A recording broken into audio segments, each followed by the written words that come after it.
And I can remember having very, very strong taste sensations whenever I heard bits of the Lord's Prayer. I can remember very specific tastes like bacon for words like trespass. I remember telling them, about Yellow Mondays and, various things when I was younger. And I know that definitely my dad now is extremely interested in it and sort of wishes that he had it as an accountant. There was a friend of mine at a party talking about this overlapping of the senses, and he was talking about it in regards to taking certain psychedelic substances and how they could make you see sound psychedelically and so forth.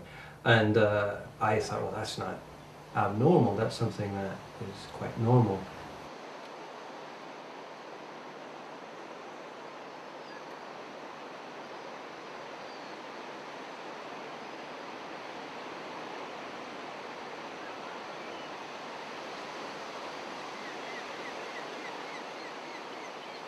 I used to get these tastes and flavours, and I must admit, I did mention it a couple of times to a couple of my school friends, but I just got blank stares as far as I can remember. It certainly didn't provoke any reaction, so I never used to take it any further. Apart from that, it was also natural to me. It was exactly like breathing, it didn't seem odd.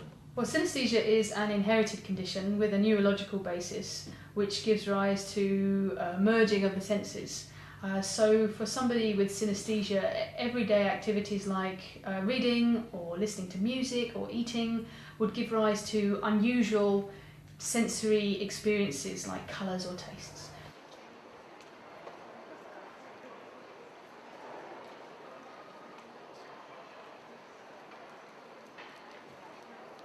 My kind of synesthesia causes me to picture or imagine words and numbers and letters as sort of being inherently coloured. It depends sort of what I'm reading. If I'm reading a book, then I almost sort of see the colours of each letter on the page. I know that they're not there, but it seems as if they could be. There are some letters which seem extremely sort of strong in my mind, like the letter T is a very, very definite red. The letter F is sort of a very definite, quite bright green. The letter E is a yellow, So when they have to combine to make a whole word, then normally it's the first letter that has the most dominant shade. So the word apple would be sort of yellowy red, but not orange, definitely not orange, because the A is yellow and the double P is two strong red colours. In theory, synesthesia can involve any two senses or any cognitive trigger and a sense. In practice, the receptive sense or the synesthetic perception is almost always visual. So for instance, you'll often get sound triggers color, smell triggers color, words trigger color, letters trigger color. Sometimes quite rarely you'll get taste as the receptive sense. With my synesthesia, what I've got is I've actually got extra neurological links between the sound part of my brain and the taste part. So whenever I hear a sound, it sends signals up to the taste part, and so I always get a specific taste whenever I hear a sound. I've got two dogs. I've got a small one and a larger one. The larger one, when he barks, it's weak. That one, it tastes a bit like sort of like a digestive biscuit. But it's when the small one barks, it makes me laugh because it gives me a lovely taste of thick custard. So I get a splodge of thick custard whenever I hear my dog bark. The best way to describe what's happening is it's like an eyedropper with taste on my tongue. So it's like dropping a specific taste on a specific area, because it can be at the front, it can be at the back. And it's a little like a neon light, where you have the neon light goes on, and then when you turn it off, it fades away like that. And the taste sensations are like that. They go wham, then they fade away, then another one, then it fades away, then another one. Every taste I get does have a texture. I get runny tastes. They have temperatures as well. I mean, I get things that are cold. My mother, for example, tastes of extremely cold ice cream. I would guess that I experienced synesthesia my entire life, though I don't remember before the age of probably 4 or 5, but it's something that's always been there. And I guess when I was younger, I always imagined that the synesthesia was just the way everyone experienced things. I experience form sound synesthesia, where certain sounds and music, some kinds of music, would produce a sense of a shape from either internally, but at times expanding outside of my body, usually in the space around my head, so sort of a peripheral thing. It's quite a bizarre thing, because it's anytime we think of a shape, we think, oh, you can see a shape. It's this way, right? But the shape is there almost like an invisible plasma of sorts. It's moving. So I can feel the shape there, and it moves, and I can sense that shape moving, although I don't necessarily see it. And I get a sense of color.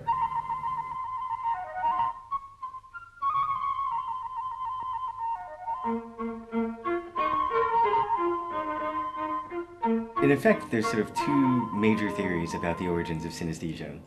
One holds that we're all born synesthetic, and it is true that babies are born with an excess of neural connections. And you have, during the first year of life, there's a massive pruning back of unused neural connections. And some people hold with the theory that synesthetes retain connections that non-synesthetes do not. And that's what causes synesthesia.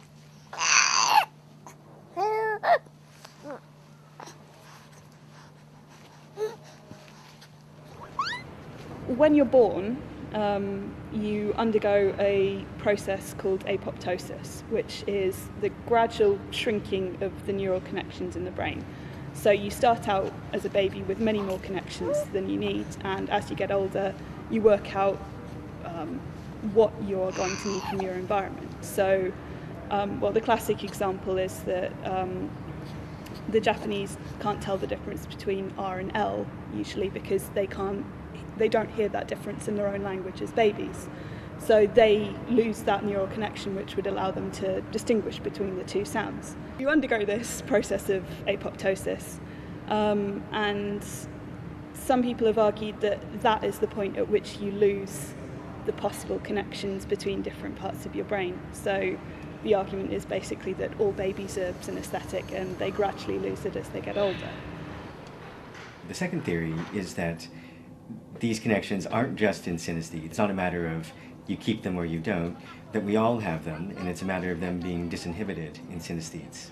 The same connections as the average person, but what we would call disinhibited connections. So if you imagine, for example, a bridge being a pathway, and imagine lots and lots of people trying to, blocking the bridge, you could imagine that every person has pathways that are blocked, but a synesthete would have free pathways through which you could, messages could travel more freely. These people feel that the major piece of evidence for that is the fact that, for instance, if you ingest LSD, you can experience a synesthesia-like experience.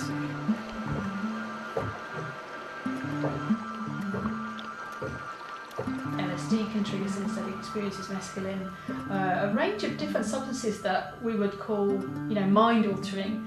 Quite often they trigger different types of synesthesia. The kind of synesthesia you would get temporarily from drug use is kind of more sensory, so the sense of sound triggering the sense of sight. But the kind of synesthesias you get developmental are more cognitive.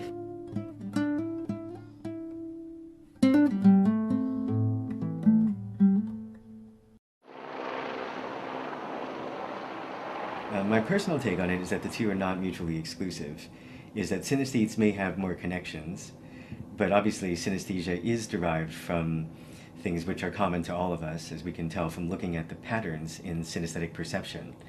For instance, both synesthetes and non-synesthetes will say that a high-pitched sound is small and bright, and a low-pitched sound is large and dark. So that's obviously a continuum which exists in both synesthetes and non-synesthetes.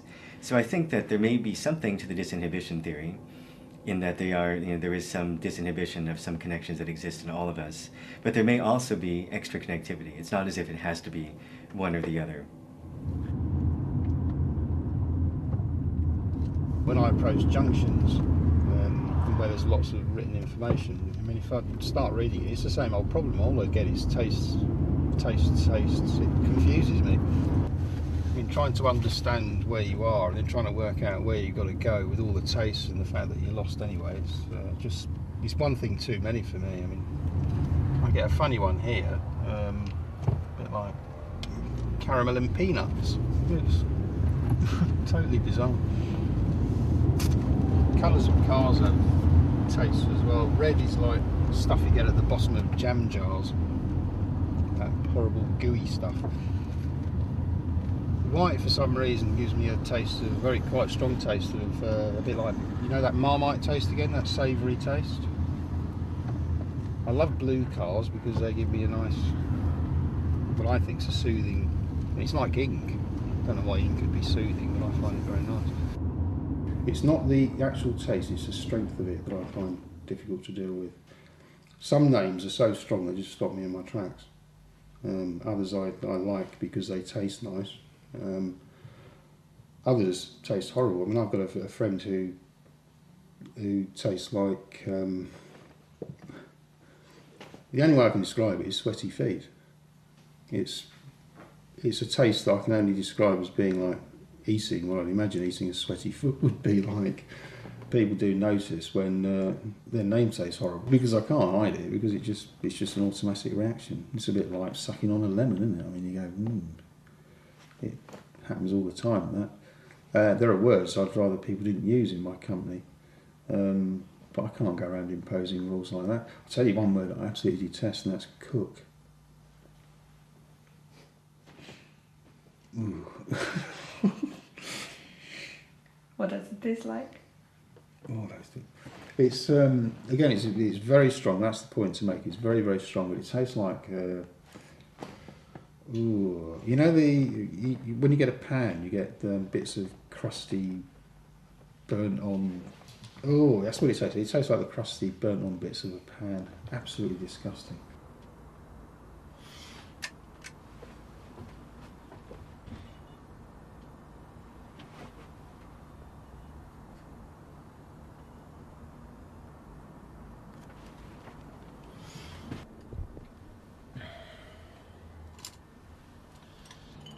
I'm actively using my synesthesia to create artwork.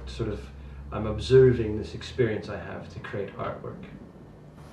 If I didn't experience synesthesia to the extent that I do, my artwork would be very different. I don't know if it would be any better or any worse. I would probably be focusing on something else, and my way of perceiving the world would be slightly different, so it would be slightly different. These paintings take me a surprisingly long time because, well, partially because I'm a bit of a perfectionist, and also because I've just complicated it for myself. At the school, when you had a birthday, they used to have a party for you in the morning, so you used to have to go up on stage. They'd give you a little badge, and I can remember my badge. It was a blue badge, a really big blue badge, and it tasted lovely. The colour actually tasted of a bit like an opal fruit, which is a chewy sweet, and it was really nice. And I can remember saying to my friend, "Look, it tastes lovely. This colour tastes really nice," but again, got no reaction, so never took it any further. Out of all the friends and girlfriends I've had, I've probably told maybe 10% of them. And in fact, the whole reason I came out in the first place, or went to see doctors in the first place, was because I was explaining this to a girlfriend, and she said, "What a load of rubbish." So I actually went out of my way to try, and that's when I booked an appointment and went in. And certainly the defining moment for me was when I finally got vindicated, if you like, with fMRI scans. Very important to me, because there was something there documented by a doctor saying, yes, there's something unusual happens when you hear sounds. When synesthetes report experiencing colours from letters, we can see in fMRI, which is a type of brain scanner, we can see that when they read letters and numbers, even when there is no colour in the environment, that they get activation in back of the brain here in the occipital lobe in an area called, say, V4, which is a part of the brain that processes colours. So in simple terms, when synesthetes read black and white letters, the colour regions of the brain light up.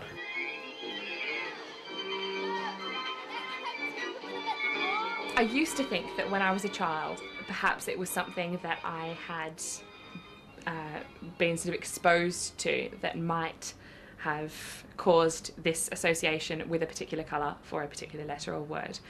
I think nowadays when I look back on that, I don't think there's much truth in that, because if I, for example, put it down to fridge magnets and the colours of fridge magnets, which, you know, could be sort of a worthy association to make, find me a manufacturer who makes these fridge magnets in this whole host of shades. Honestly, they are so vivid but also different from one another.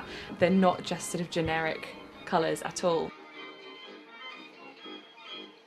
So I'm certain that it's certainly not an association thing. There are just far too many colours and shades that I imagine. J here is correct, but T should be red. N is definitely wrong. It's sort of this colour bit darker and with more green in it somehow. This S shouldn't be there either.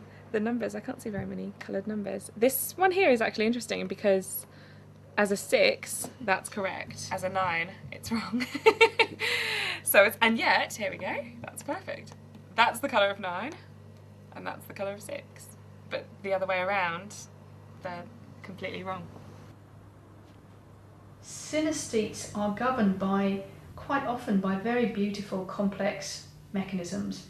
The systems are very Byzantine and interesting, so it's not just any old letter and any old colour. It's not any old word and any old taste. You know, it's not even any old personality in any old days of the week. There are all of these underlying systems that the synesthete's not aware of, that when you study and when you analyse, you can find them, you can draw out this beautiful system. So one of the questions people have often had is like, well, you know, synesthesia is very interesting, but, you know, how does it relate to me as a non-synesthete? Like, is there anything this can tell me about the way my brain works?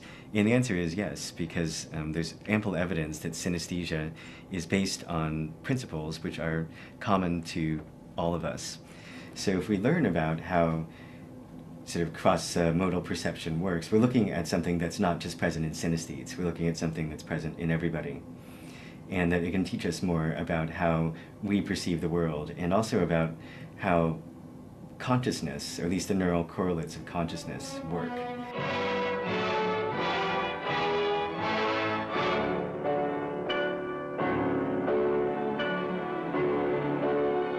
200 years people have been studying synesthesia, and all that time people have been guesstimating, academics have been guessing how common synesthesia is. And really all of the estimates until the last sort of 5-10 years were just guesses. So, and the guesses range from everything from 1 in 5 to 1 in 250,000. So it was a huge range, and none of them were really that accurate. Then in 1996, some colleagues in Cambridge wanted to find a scientific method to find out how common synesthesia was, and it's great. Their method was to place an advert in newspapers in Cambridge, and the newspaper article described what synesthesia was, and it asked all of the synesthetes to come forward. If you read this and you have synesthesia, come and contact us, we want to find out how common it is. So I think they got something like 28 synesthetes came forward, and all of these synesthetes were independently verified, they were definitely synesthetes. And then I think the researchers did a calculation, like we found 28 people, the circulation of the newspaper is about 55,000, therefore synesthesia is common in about 1 in 2,000 people. So 10 years later, we tried to assess for the prevalence of synesthesia again, but we didn't rely on self-report. We didn't rely on people coming to us. We went out and we individually assessed almost 2,000 people.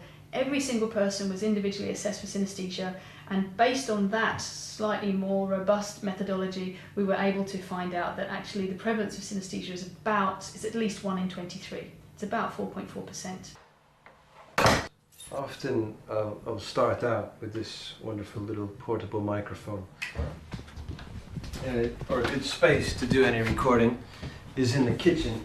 I'll actually just put this here sometimes while I cook, because the sound of chopping is a wonderful sound. In particular, vegetables have different shapes. One I really like is ginger, because ginger has all these sort of fibrous hairs in it, and when you cut it you can hear this and that creates this kind of shape that kind of breaks apart but is still kind of whole. It has the same fibers in it in the shape itself.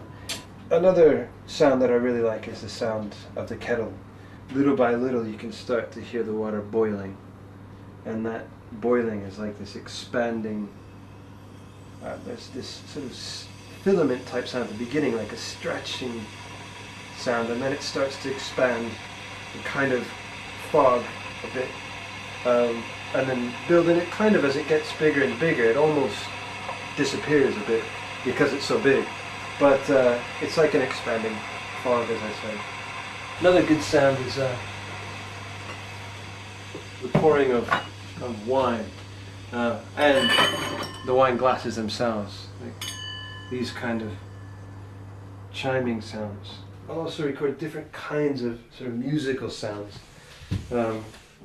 Sometimes patterns, like I said, patterns can create a sense of texture. So playing something like a simple pattern that's repeated can get a feeling of a moving texture.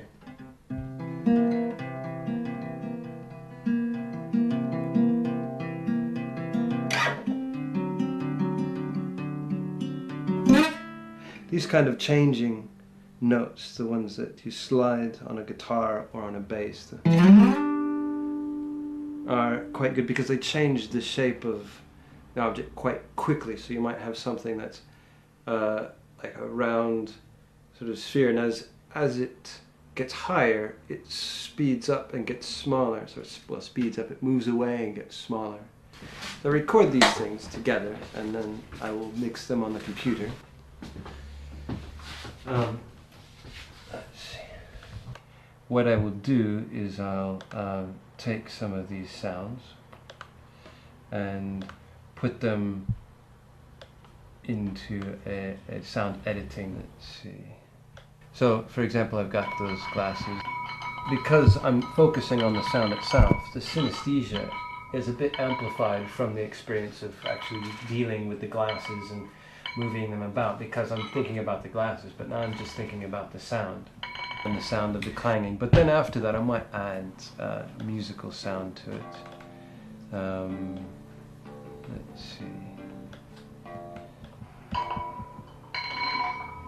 I'll end up with something that's, I don't think everyone would consider it to be music, but it ends up being a musical soundscape.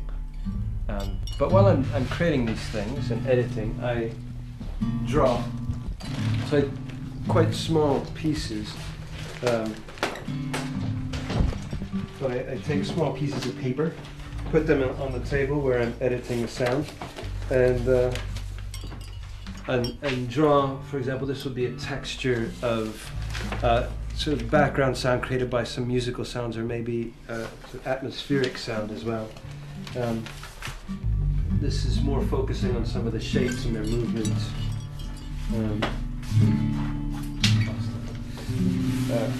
Here's one of the watercolor pieces which developed out of some of the drawings. Sometimes I play around with the shapes to try and make compositions as well, which reflect the sound piece.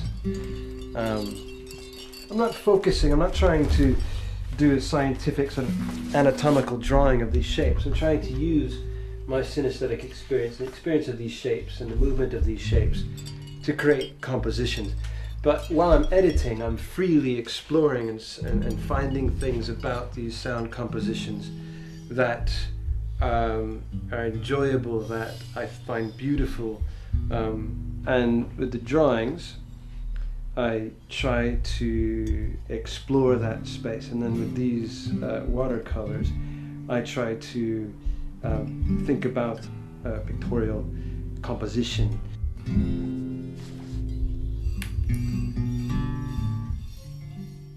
One of the questions was, why do we seem to see so many more of them than we saw back in 1996? And we think one of the reasons is that it's not that there are more synesthetes than there were then. There probably were the same number of synesthetes. But the reason that they're presenting so much earlier is because the modern world, the world of the 21st century, requires children to process much, much more information than they used to.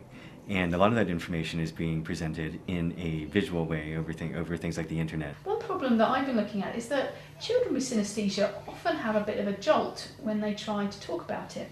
So if you're a child telling your teacher that, could you please, that you're having trouble because the music coming from the music room next door is causing colours in front of your eyes which are blocking the blackboard. I've had reports like this from child synesthetes and parents of child synesthetes. Teachers just laughing, saying it's ridiculous, don't be silly, you're trying to get attention. I had the opportunity of looking at old school reports from 30 years ago, and it was quite odd because all of them said that I was a daydreamer, and I can remember now why I used to daydream, because I could stare out the window and I'd get taken in with all the flavours. So it did affect my school, but again, natural as breathing, just carried on. It's not impossible to conceive of how seeing colors every time somebody speaks could be quite distracting if you're trying to get information from a lecture. And if you see colors when you read, you might explain why some synesthetes have real difficulty taking in written information. The breathing in colour is obviously coloured in, and apart from the B, there's not really any sort of similarity between my colours and those colours there. So that's sort of wrong. And then on the back, all the paragraphs are in colours, and that is much more difficult for me to read. It's definitely harder work, so it's just more difficult and slower to actually take in the information, because my mind is trying to almost change the colour of each word. Whereas if I read something on the inside, when it's just black text on an almost white background, and in this case I would almost project my colours onto each of those words, as if each of them was just highlighted a tiny bit themselves. In this example here, 10,000 Years of Art, because even though this is black text, which is easier for me to read and to take in, as I was saying, because it's on a purple background, again, that seems to make it more difficult. And my mind, on the purple background, wants to make this a whitey green word, and this sort of a yellowy, reddy, green kind of word as well. So even though this is actual black text, because of the purple background, that adds another level of difficulty for me. And again, with this one here, this is another good example though, because my P words are mostly red. So the fact that this is almost right makes it, there's so many P's in that word, makes it, work quite well. Whereas this example here, the Observer, that's wrong. I don't even know where to start with that. It's just very wrong. There's not one red letter in there apart from the tiny little T up there. It's difficult. We know that synesthetes are very consistent in their associations. So if a synesthete tells you that their A is red, they will have a very specific shade of red, and it will always be that shade of red. It will have always been red, and it will always be red. So that means that you can see how consistent the synesthete is over a year or 2 years or 6 months. And what you find is that synesthetes are very consistent, but people who are not synesthetes, who are just control populations, are very inconsistent. So if you ask me the colour for the letters of the alphabet, as a non-synesthete, I might say, ooh, maybe A is yellow, or maybe B is green, or maybe C is blue. But you ask me in 2 weeks' time, and I'll change my mind. But if you ask a synesthete this time next year, or this time in 30 years' time, they'll always say the same colours. So we use consistency as a method to show genuineness also. An ex-girlfriend of mine discovered a list that I made when I was 15. We were just sitting down in the kitchen one night. She knew about the fact that I could taste things. I used to say some of her friends tasted horrible, for example.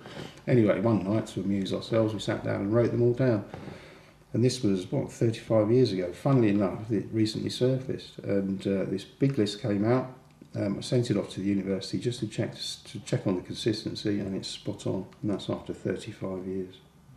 we were looking at word taste synesthetes, and the question we were asking was whether the taste was triggered by the way the word sounded or whether it was triggered by what the word meant. But it's quite hard to detach that, because if you're a taste synesthete and I say car and that triggers a taste in your mouth, it's quite hard for anyone to know whether you're actually being triggered by k, r, r, or whether you're being triggered by the notion of a vehicle.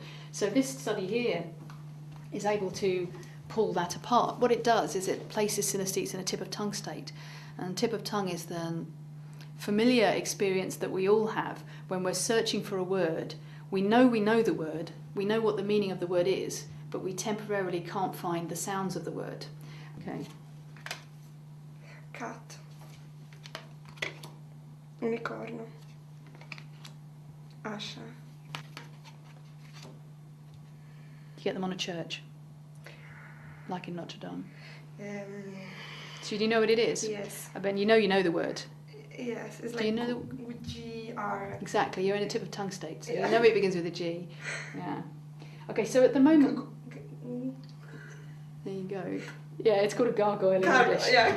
So imagine you're a synesthete who tastes words. At the moment that you're in a tip of tongue state, you can start to taste the word even though you can't name the word. You look at this and you say, I know what this is. I can't quite remember the name of this, but I'm tasting Dutch chocolate.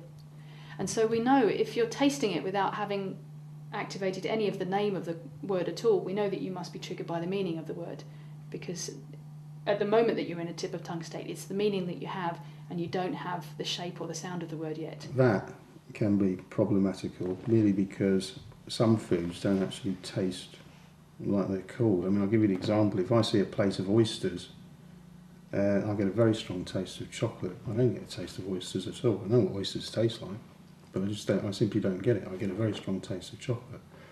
So if I was to take that one stage further, if I was to eat an oyster, I would actually get a stronger taste of chocolate overpowering the oyster, because oysters to me are quite bland. Again, that shows that it's acting above consciousness. It's coming in, it's being registered synesthetically, and then it's moving on to wherever it goes. Because although it's a pain, I've always described it as this. It's a bit like having a filter that information has to go through before you can start dealing with it.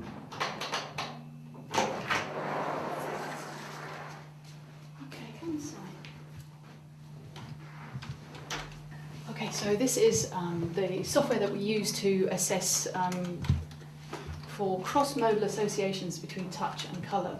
And we ran this study on over 200 non-synesthetes and on 3 synesthetes with touch-colour synesthesia.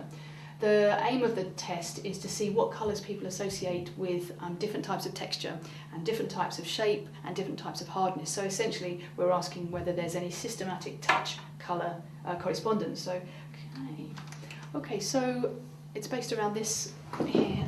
Bring this up here.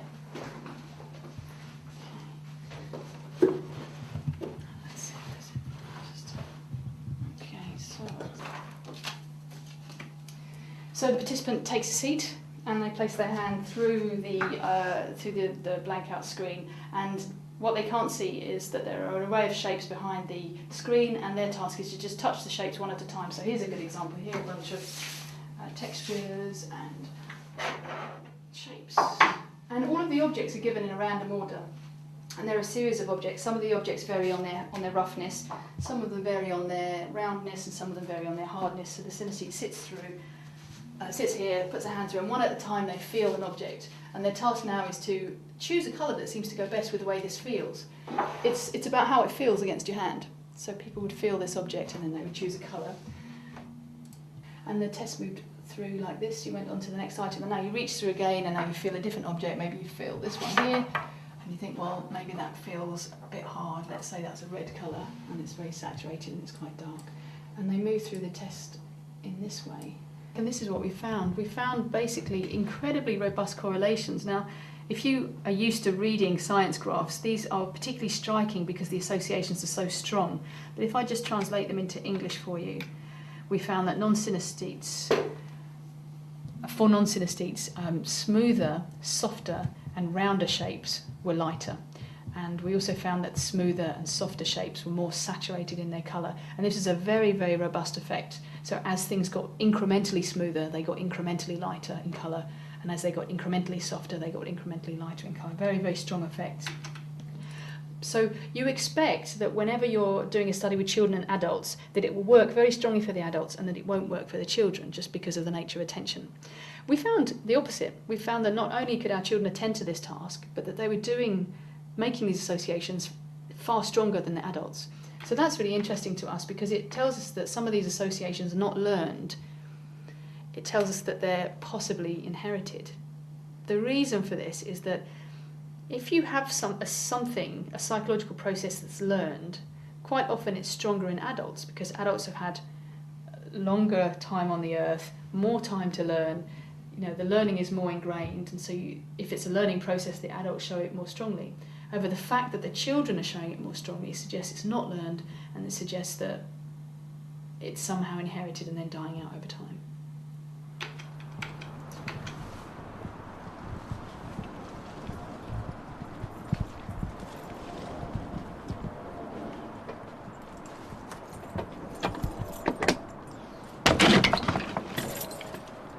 Well, this is the space where I do my painting with, anything that has a smell that my wife can't stand. So basically oils and so forth. I have just me and the paints and the sounds, and I just focus on what's in front of me. Occasionally someone might contact me from the outside world, but normally no. So it's quite a nice space to work in. This is Tres Elementos again, so trying to get more of a sense of the space. And also in this, one of the things I'm trying to do is get a sense of how the space moves around. So I'm sort of hoping that the viewer can feel this coming around them a bit.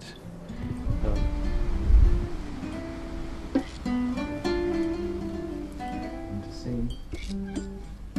Hello. To sing.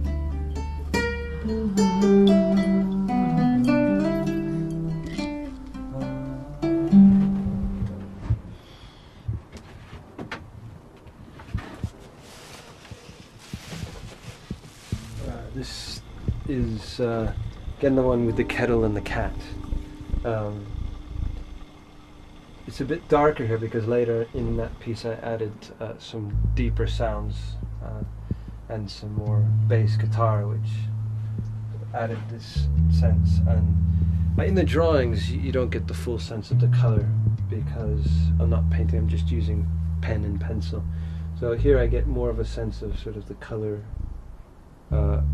of the sound composition. This one's quite dark because there's a lot of deep sounds, a lot of prolonged deep sounds.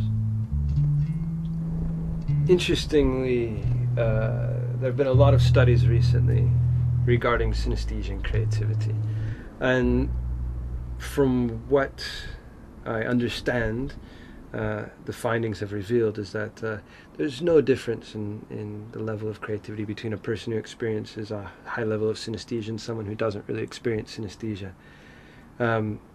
Therefore, the idea of synesthetes being more artistic and non-synesthetes being less artistic appears to be untrue, and I would totally agree with that. I believe that's untrue. I think there are some people who experience synesthesia on a very high level who are artists, and a lot of people who experience synesthesia or are synesthetes are not artists. But I think that synesthesia is a way that the brain associates different aspects of its perceptual experience and makes associations and leaps. So there's connections in the brain which don't seem obvious, and possibly on a lower level, these connections and associations and leaps that the brain makes synesthetically are an underlying factor of what creativity in itself is.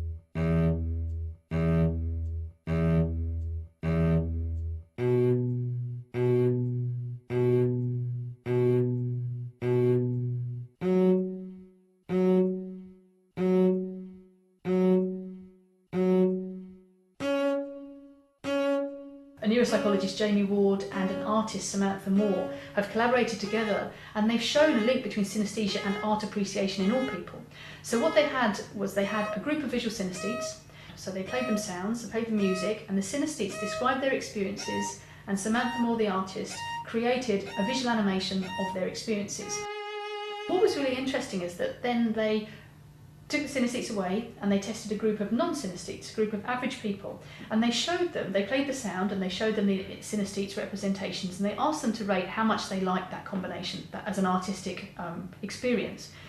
But they presented the visual in two ways, either exactly as the synesthete had described it, or rotated 90 degrees. So it was either exactly what a synesthete experiences or it was something different. And they found that everybody, the average person, much prefers as an artistic experience exactly what the synesthete sees compared to the one that was rotated 90 degrees. So there does seem to be a role for synesthesia in art appreciation in some way that we're just learning about now. Human beings are creative beings. It's part of our nature. And perhaps it is synesthesia that, even if it's not conscious, that allows us this level of creativity as a species, not as individuals. Every individual's creativity will be different. I think it's the concept of having synesthesia, if you never had it, seems very overwhelming. But you have to remember that synesthetes have had it since they were born. It's just the way that you perceive the world, and it's a little bit different, but it doesn't mean that having synesthesia dominates your entire existence. I don't think there's any way that it affects my life that would be really that drastic. So I'd say I lead a very normal life, and it's just a nice thing to experience. And I imagine everyone has some experience that's subjective, that makes them different, and this is just mine, you know. So I'm normal because I'm abnormal. It's such an extra layer onto everything that I do or read, or every possible thing just has a little bit extra sort of in it. As far as my mind works, I definitely wouldn't change this. I really enjoy synesthesia. Would I like it taken away? I've thought about this quite often. No, I wouldn't like it taken away. I wouldn't want to keep tasting taste all the time, but I would be extremely frightened of what it would take away with it, because it's a fundamental part of who I am. I've always known this. I don't know what it's like to be without it. Whenever I think of things in the past, I get tastes first and everything else follows on. And if you take that away, I don't know what that would leave me with. So no, I wouldn't want it taken away. I'd like it turned down. I'd like it turned off temporarily, but I don't want it taken away. I tell myself that I'm glad I don't have it from an objective sense, because one thing that's very common is for synesthetes to not even think twice about their experiences because they believe they're normal. Now, if you don't have those experiences, you can immediately spot what's not common. I'm using the word normal in with respect to what happens for most people. So because I don't have synesthesia, if somebody reports something, I know it's different to what I have, therefore I know it may be a type of synesthesia worth exploring. Now, if I had synesthesia and they reported this to me, how would I know whether it was unusual? How would I know whether anybody had it? So for that reason, I'm glad I don't have it, but secretly, yeah, I do have a big, sort of a very well-meaning jealousy about it. I would really like to experience it, just for a bit at least.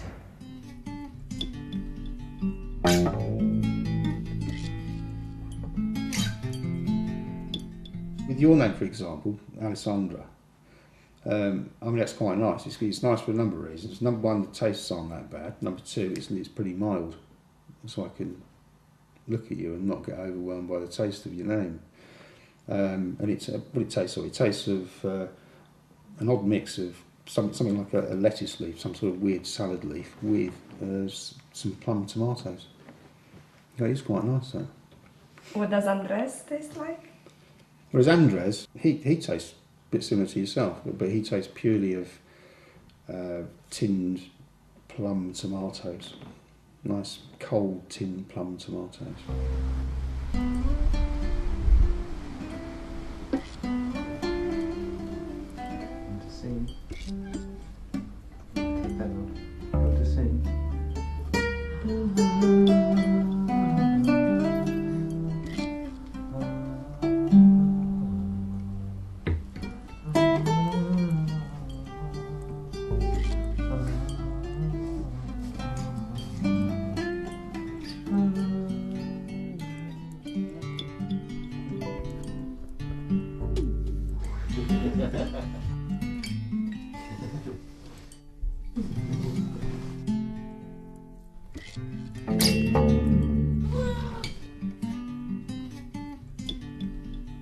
you.